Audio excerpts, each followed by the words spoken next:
thought it'd be time better spent to go over your questions and find out what you all want to know. So. We'll start right here front. Please, state your affiliation. Yeah, Jason Caldwell, AuburnUndercover.com. Now, when you go into this process now, what are you looking for? What's important when you start to do a coaching search this time around? Yeah, all the characteristics. Somebody with an edge, somebody who's highly competitive. In my career, I found that one of two things has to happen. The head coach of almost any sport either has to have a tremendous edge to them, or they have to be surrounded by assistants who have an edge to them. There's many different ways to define that, but you can call it blue collar, you can call it hard nosed, you can call it aggressive, you can call it all those things, but that's usually priority number one is to find that part. Then intelligence, strategic, forward thinking, all those things matter. And at this level of college football, you're obviously going to have somebody who has a track record in all these areas, and you're going to look into that track record with the utmost seriousness. And you're looking for somebody who can lead a building, lead a staff, lead 18 to 22, 23, 24-year-olds into battle to compete in the best league in the country. John, can you kind of talk about the timeline of y'all's decision to part ways with Coach Freeze? And when you look back at it, with the way Saturday turned out, there was a lot of fans that left early in the fourth quarter. Do you maybe regret not doing it sooner when things get to that point, when it feels so untenable? No, we all go through our own process. In my process, I want to make sure, I want to write things down. I was going to say get a good night's sleep, but I didn't sleep at all on Saturday night. But I want to be able to process everything that happens, because the last thing in a leadership role that you ever want to do is have a knee-jerk reaction to anything. I needed some data. I needed to, again, write everything down. I try and take notes on my phone and other places during the course of a game, so that I can go find that on video or rethink that or run it by our staff. So, I took time after the game to get my thoughts together, and then reached out to Coach Freeze late morning Sunday. John, before you guys made this decision, there was a lot of talk about Penn State and LSU and Florida, a lot of these other schools already in the market and how crowded it was going to be. Obviously, you guys think that you can be competitive in a market like that. Why do you think that Auburn can be a place that can, attract a top candidate, knowing that there's going to be a lot of competition for that in this cycle? Well, I mean, until we went this route, I didn't really deep dive every single day into the marketplace. But I think we have the best job out there. We have the best fans. We have 19 sellouts in a row. And when you consider what Auburn football has been through, that is incredible. That's a testimony to who our fans are. I'm deeply appreciative of them. I know our whole staff is. I know our student athletes are. I know our entire administration are deeply indebted to our fans who have been patient. And the reality is it's no longer time to be patient. It's time to act, and it's time for us to make a jump. It's time for Auburn to make a jump. Our fans deserve that. And I want that to happen as quickly as possible. I have not said this, but I do want to say this. This is something I told the players on Sunday when I met with them. I do want to just say, Hugh Freeze and his wife Jill and their entire family are world-class human beings. And I know that a lot of you in the media here have dealt with Hugh directly, and you know exactly what I'm talking about. And that makes these decisions even more difficult. But he is a special man. I will always have a relationship with him, and he did some positive things in his 3 years. Probably the most notable is the incredible upgrade in talent that we have on the field. And I think that's one of the most frustrating things for me right now is if you look at both sides of the ball, you're looking at guys who are going to play in the NFL one day. You're looking at guys who have skill. And obviously, defensively, we've been outstanding. I think we have one of the elite defenses in the country, but offensively, that has been a real struggle.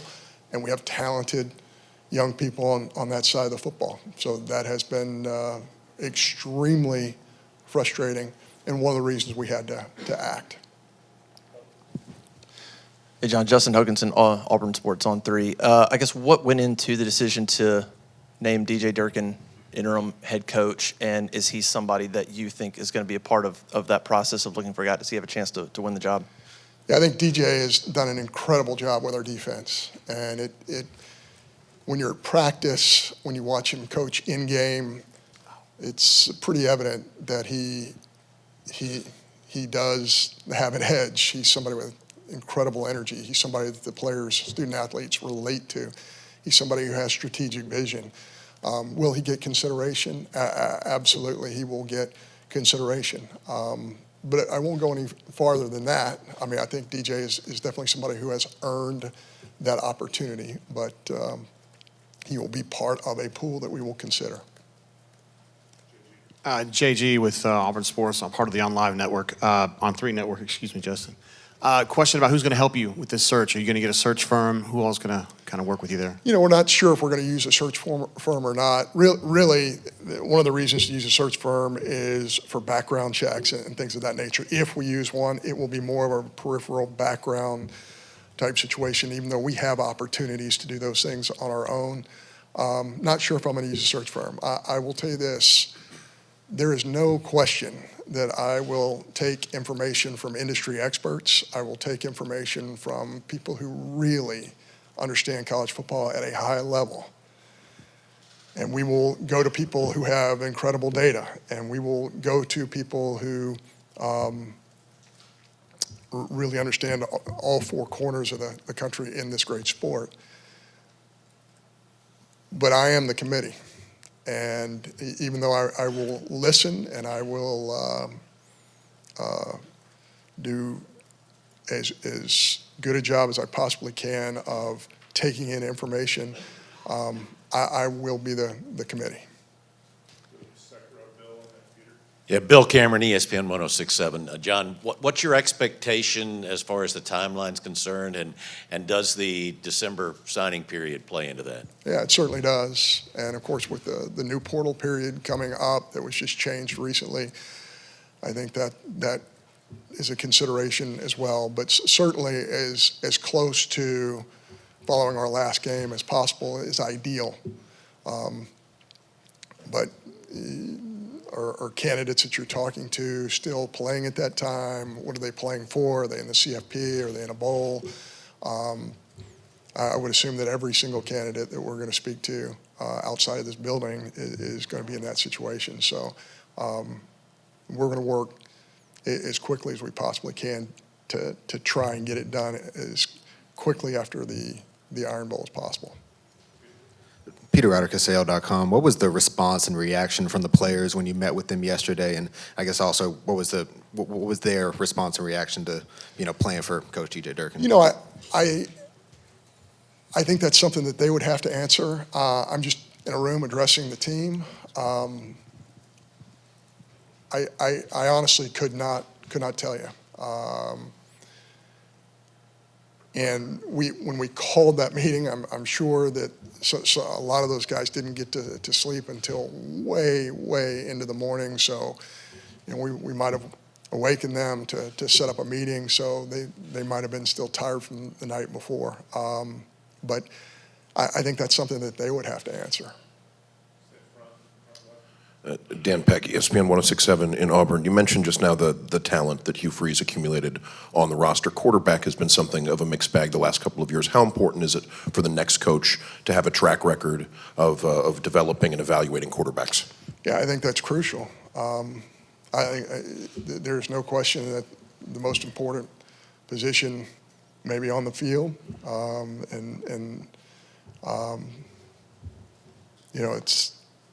it's critically important. I hesitate to to make an examination of our quarterbacks because I don't think that's fair from where I sit. I do know this. I know that all of them have given tremendous effort.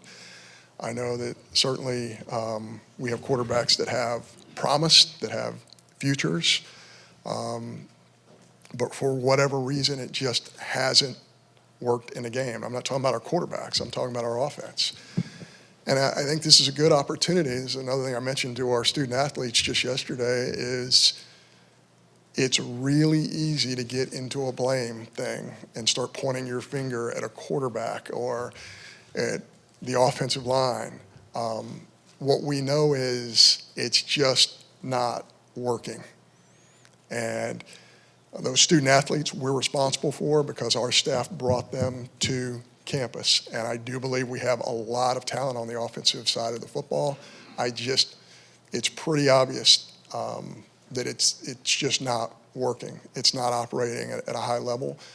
And I'll probably take it a step farther just by saying, gosh, if we had average SEC offense right now, there's no telling what our record would be. And maybe I'm not standing up here in front of you right now. Michael Giddens, War Report. John, since you've been at Auburn, you've developed a reputation as somebody who's very loyal in support and defense of your coaches. At what point in the season did it become apparent to you that it might be a reality that you might have to make a change? Was it after Georgia? Was it after Missouri? It was just the general inefficiency of our offense, especially in fourth quarters. I think you find out a lot about your team and when you watch a fourth quarter offense. Are they going to attack the game and say, we're down a score, we're going to get this done? For whatever reason, that was not happening offensively during the course of the season, and that was something that was noticeable. Everybody in this room noticed that, and that's something that's got to change, and it's got to change quickly. Jeff Shear, auburntigers.com. Any message or words for the Auburn fan base who have supported this program so strongly under Coach Freeze these past 3 years? Yeah, I mean, our fan base is incredible. I just, from the moment I stepped onto this campus and I went to my first football game, which was Texas A&M, it was obvious to me this place is different. We have incredibly loyal fans. We have fans who have shown patience. We have fans who have given in every way. They've given their time. They've given financially. They have given in every way. Now it's time for us to give back. And that's one of the many reasons we had to make this decision. It's time for this football program to give back to this fan base. They deserve it. And I'm going to spend every minute of every day that I'm awake trying to give our fans exactly what they deserve, which is the best. And that's the direction we're going to go. Johnny Condon, ABC 3340 Sports in Birmingham. John, 4 coaches in 7 years. Obviously, you're not responsible for all of them, but for the boosters, the powers that be, are you going to be able to push back against some of those voices and not fall victim to groupthink when it comes to making a decision because it hasn't worked here for a handful of years now? Yeah, I'm really glad you asked that question because that's a little bit of a mystery to me.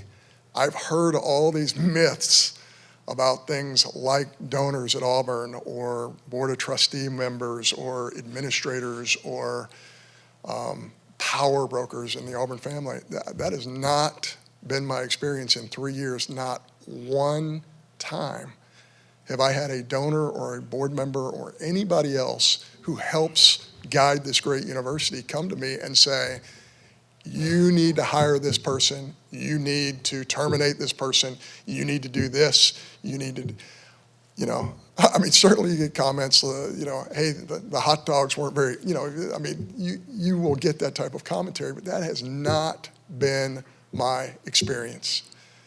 And I think that that's one of those things that might have been created by other schools in the state of Alabama. That myth is not reality. We're in a tough spot right now. We're going to get to the other side of it. We're going to give our fans what they absolutely deserve, but we're not going to live in a world of myths because what you just described, and I appreciate the question, just doesn't exist.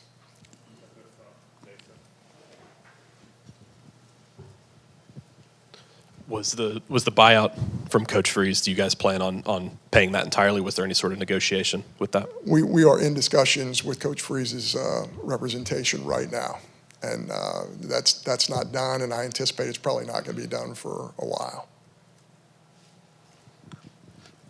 John, when you guys hired Freeze, you're pretty soon on the job. Obviously, it's a different situation here a few years later. But what did you learn from that first search here that you feel like you can apply now that you're having to find his replacement?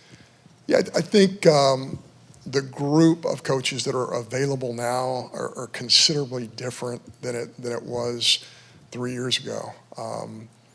But yeah, you're constantly, anytime you're talking to industry experts and listening to their opinion and kind of sifting through fact versus fiction, you continue to learn.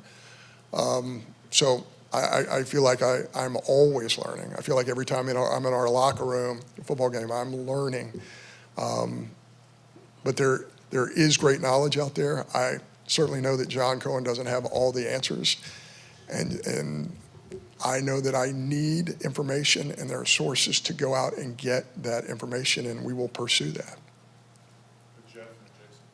John, what role do you feel like NIL will play in the search? And then where do you feel Auburn sits in that pecking order? Yeah, I'm really proud of our administration. We've worked so incredibly hard in the area of third-party opportunities for student athletes, which I think is going to be a game changer. I think it's going to be a differentiator. There's absolutely no way to know who's got what. There's no way to know where we are versus the people we're competing against. But just having had conversations in our industry about this subject, I think Auburn's ahead of the curve. I think Auburn has been extremely creative, and I think we have been able to generate revenue from many different sources. And it's something that we have done out of necessity at a very early stage. And I think whomever runs this football program moving forward is going to benefit greatly from not only the revenue share opportunities, which everybody in our league has, but also the third-party opportunities, which might not be available to everybody in the Southeastern Conference and around the country. John, you talked about kind of what you're looking for. How do you gauge and judge, I guess, the CEO part of things because of this changing world that coaches live in now, and whether that guy's a play caller? How do you see that as a difficult thing to do now for a head coach? Yeah, Jason, I think that's one of the things that the evolutionary process of the coaching profession in Power 4 football is how many schools around the country had a GM 3 years ago when we went through this search. I don't know that a ton of them already had a GM.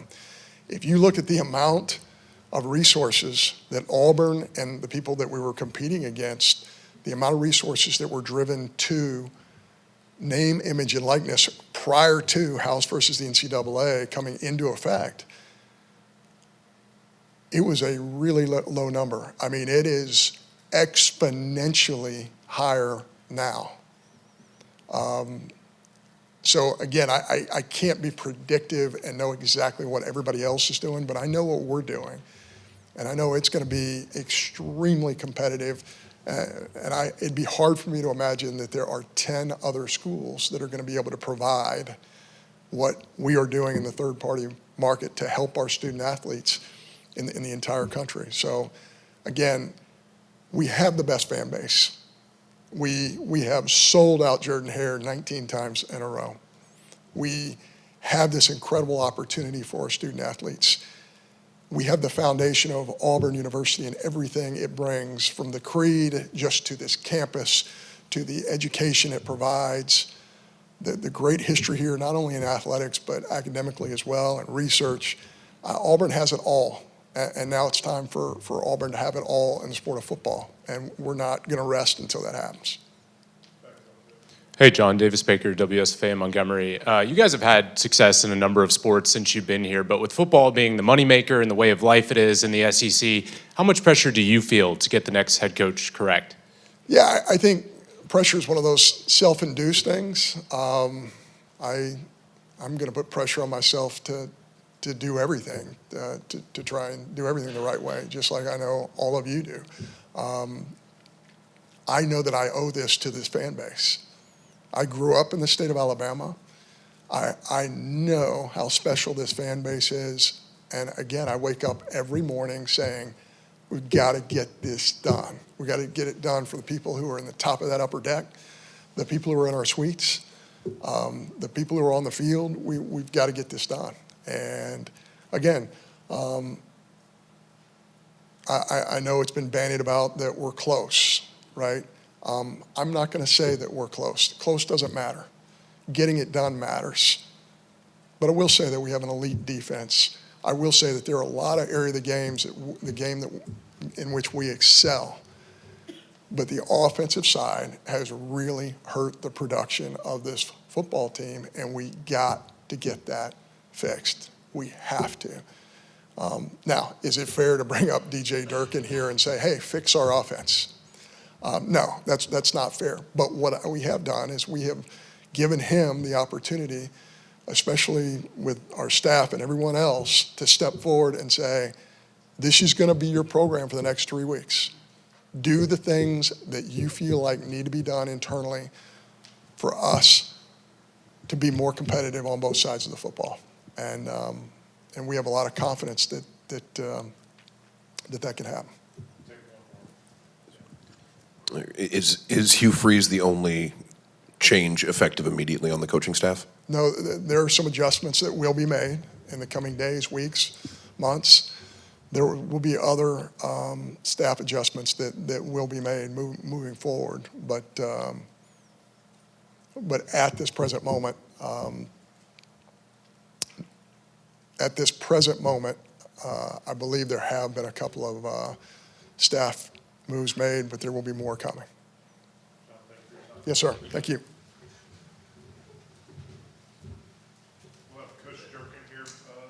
Appreciate you guys being here. I just first off want to say thank you to John Cohen and our university leadership. I'm truly humbled by this opportunity. This is such a elite university and football program with great tradition and history. It's a special place, and so to represent this university as the head football coach, to represent our team in that way, I'm humbled by that, and I promise you'll get the best I absolutely have.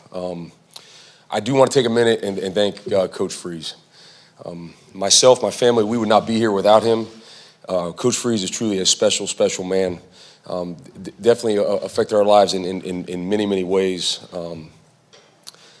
He sees the person more than the coach, more than the player, and I think he has a unique ability at that and a gift to do that, and learned a lot from him, and just very thankful for him and again for the opportunity to be here. It's been a kind of whirlwind 24 hours, as you can imagine, with a lot going on. But I will say this and make sure this is first and foremost.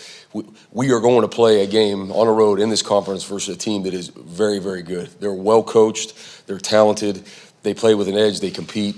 A great test for us and something that we embrace and look forward to. But that is completely what our focus has to be, obviously, as a coaching staff and as a team. And that was obviously the message to the players here earlier this morning. So with that, I'll open it up.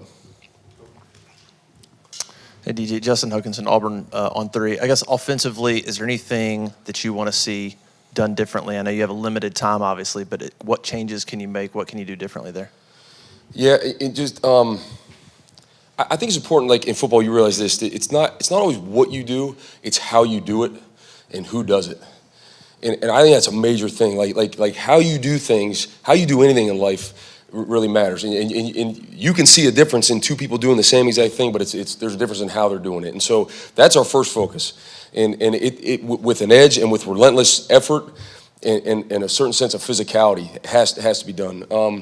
My communication with the offense has been more schematically from a defensive viewpoint of, that's my background, what I know. I'm certainly not going to try and step in to be doing things that aren't in my wheelhouse. But from those terms of, okay, here's some things defensively, viewing that where we can help and offering suggestions that way. Derek Nix will be the play caller. He'll be the play caller every down. He's the sole play caller. And I have extreme confidence in Derek. Derek and I have worked together at previous stops as well. Again, another great person, great coach. I think the players really responded to him and they understand where he's coming from. And I think Derek's going to do a great job. And we will be aggressive in everything we do. DJ, are there any staff changes that have been made otherwise in terms of on the field coaches, and who is going to take that 10th spot now with you being elevated head coach? Yeah, so there's been no other changes on the field coaches. There's been some off the field staff changes that have taken place. The on the field thing is doesn't take as much importance anymore with the new rules of, you're allowed to have more than 10 guys coaching on the field. So that was always a big naming of that. The important thing to me was, in my comments with the staff, when I echoed them, was I don't want to be changing a bunch of things and uprooting and guys start changing their jobs. I think it's important, like, we're able to focus on their jobs. And so for me, that's wearing two hats, but I don't want to be changing a bunch of other people doing that. So Jake Giannone is my guy that works with the linebackers on defense. He's been doing that all year long, because as the coordinator, there's times where, I need some help with position group as well. He'll continue to do that. He does a tremendous job. He's a tremendous young football coach. But in terms of like naming someone or something different, we're not doing that. Peter Rauterkus, AO.com. Going back to the offense, quarterback was something that flip-flopped a little bit on Saturday. Do you guys have a plan yet going forward at quarterback this season? Yeah, we're evaluating that right now. There's been discussion about that all throughout yesterday and today, and we'll certainly come to a decision on that. I think, that's an important one. Obviously, that's the guy whose ball, the ball's in his hands every down, and I'm trying to gather information on that too. That's obviously been something I've not really been a part of, and so to me, I don't think you hurry into decisions. It's kind of like I'm gathering information on that, evaluating with the offensive staff, getting their feedback, and speaking to those young men. And I know this. We have three tremendous young men that can play the quarterback position at a high level. I know that, and so they are in the conversation on that. We'll make a decision here soon. Coach Michael Giddens, War Report. Just for clarification, will you be calling the defense on game day and just kind of wearing two hats, or will you be delegating some of those defensive call responsibilities? Yes, I'll be calling the defense. Yeah, we won't change how we're doing that. I think we have a good flow of how we do things on defense. I love our staff. I love our group. I don't want to uproot and change a lot of that. So we're keeping that as normal as possible. Like things like this press conference usually didn't come up for me on a Monday. So like we're up there game planning. So there's obviously a few things that alter kind of what our schedule is, but we do have a good routine in how we do things, and we're going to keep that the same. Bill Cameron, ESPN 106.7 here in town. Talk about the reaction from the players when you got a chance to meet with them. Yeah, some of those things. I think when you're with your group and your guys in the team room or in the locker room, it's like it's sacred and it stays in there. I love our team. I love our guys. I think we got a great group that will respond well to what we're doing. I'm really excited, like I said, and humbled. And I told them that to represent him as their head football coach is a major deal for me. And it's been cool being here for now. Like I looked around that room, we have a lot of guys that just I was a part of somehow of helping them get here, and now helping them develop and go through it. And man, that's so important. And so I think there's a bond and a sense of unity in there in that group, and we got to do that and come together as a team. And I think these guys will. DJ, you've obviously been a head coach before, but you were also an interim at one point. How much did that experience, I know different situation, but Right. way back when, kind of you feel like has kind of helped you to be in this moment and in this spot? Yeah, I mean, it does. Like it's like anything else in life. When you do something the first time, you can reflect back and be like, well, okay, I would have done that differently or learned a lot from it. And so certainly with those experiences has helped. I think we're all products of our experiences. I've been fortunate enough to have those. I've been fortunate enough to really be around some tremendous head football coaches throughout my career at a lot of different stops to learn from. And so I think the important thing is you take bits and pieces from others you've been around, from the experiences you have, and you formulate and just be genuine to who you are and how you would do things. And I told our team this. I'll say it like, just because we do something different right now doesn't mean the old way wasn't good or was bad or this is better. It's just I think you have to be yourself and run the program as you see fit, and not try and do it another way. Dan Peck, ESPN 106.7 in Auburn. John Cohen just mentioned how impressive the defense has been all season long. Is there any player in particular who has impressed you with their effort and performance this year on that side of the ball?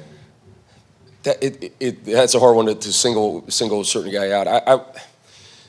I think collectively has been what I've been so proud of with these guys is they've collectively played well together in terms of swarming to the ball, playing with effort, doing a good job gang tackling, getting around it. And I think that probably stuff like that doesn't happen without great leadership. And so you talk about certain guys like Keldrick Falk and Champ Anthony, those are our bell cows, our leaders. Those guys, you want to talk about like guys that are made of something and character-wise, and obviously they do a great job on the field, and you guys see them make plays and everything else, but man, those guys are the glue that hold us together, and I think that's been so good for us as a coach. When you have great leadership through your players, and especially when the leaders are also productive and guys are playing on the field, man, it makes your job a lot easier. Johnny Condon, ABC 3340 Sports in Birmingham, back here.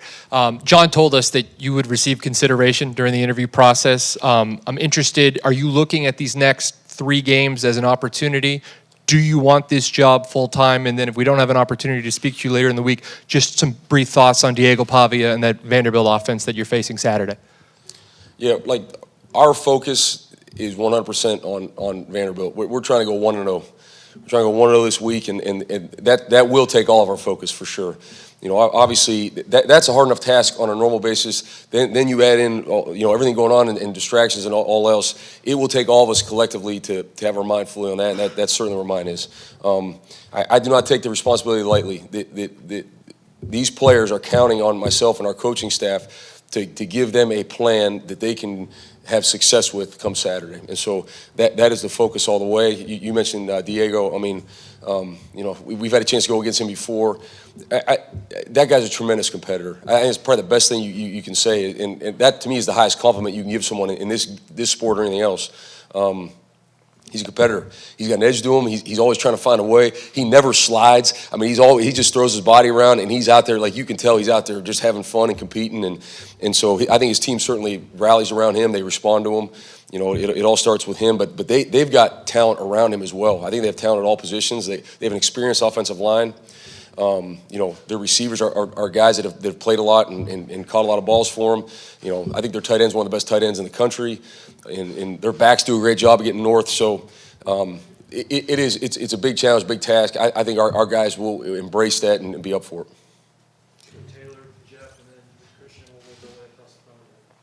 Taylor Corn, The Barn. You spoke on it a little bit 2 questions ago, but can you kind of talk a little bit more about the leadership that you've seen from Keldrick Falk and Champ Anthony, 2 guys that we've been able to talk to after a couple of tough games this season, and how much you've seen the younger guys take to the advice that they're getting from those veterans after dealing with some adversity throughout the season?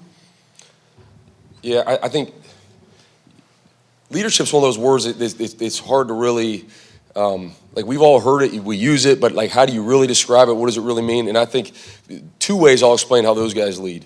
They lead by example, first and foremost.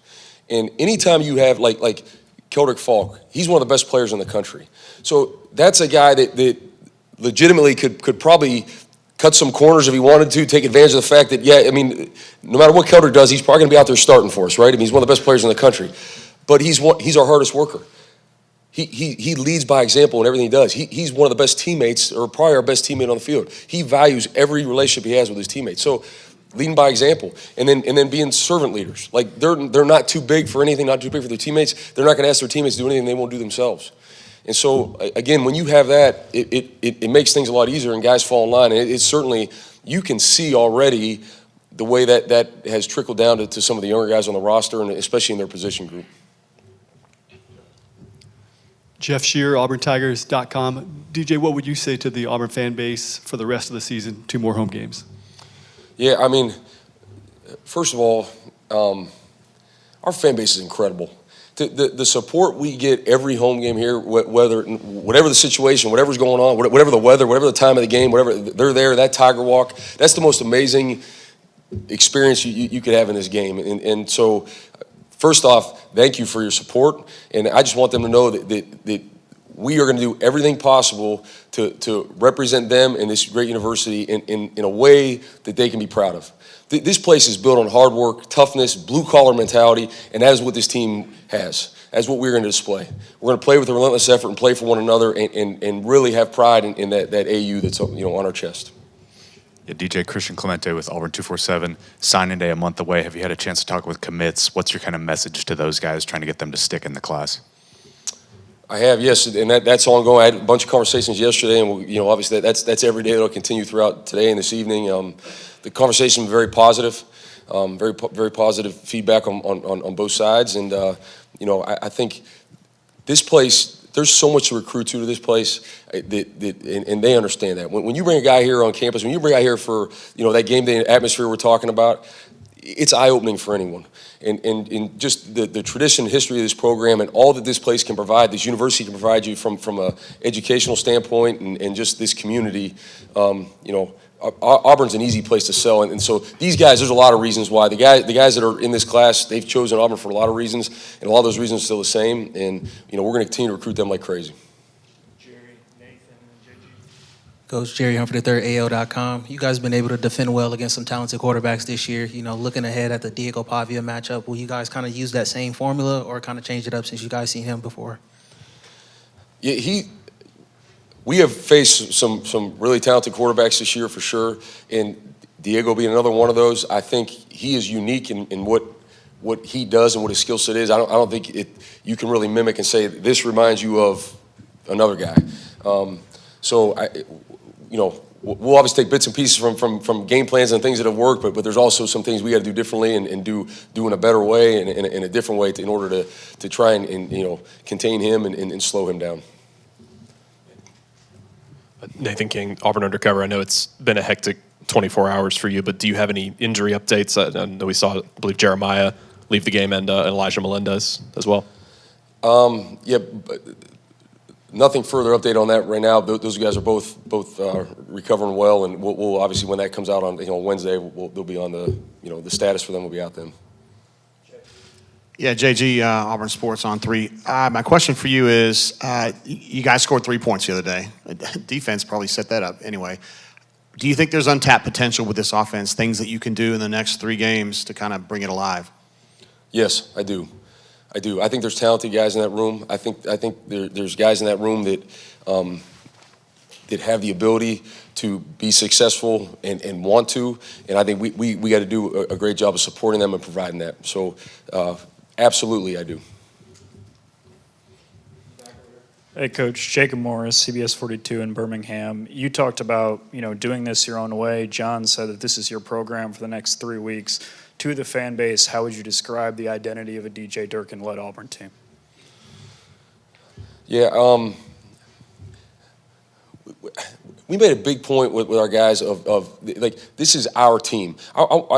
It's not. I know all the questions and how it's going, and it's about offense and defense. We're a team. We're a team, and that's first and foremost. So this is our team. We all take ownership in what goes on that field, and no matter what phase it is, including special teams. It's all together. And so, for me, it's a group of guys that you can tell they're playing for one another. And how do you tell that? By the amount of energy and effort they play with. And that's it. I want our guys to go compete. I want them to play with confidence and not a care in the world. That's it. Don't worry. We're going to prepare them right. We're going to have a great week of practice, prepare, and go out there and let it loose. And I want us to be the aggressor in all situations. No hesitation. And I think our guys will embrace that. I know they will. And so we're going to do that as a team. Coach, William Halliday with Auburn Undercover. Are there any freshmen over these next 3 games to finish out the regular season that or any younger guys that you expect to get some playing time? Yeah, we've had quite a bit of freshmen already playing, contributing, and I think a lot of that will continue. I don't have a new name for you of someone that maybe hasn't been in the mix that currently right now would be. Obviously, it's a Monday. We're still game planning and going through that. Those are all conversations we'll have, but at this time, nothing different. All right, thank you, guys.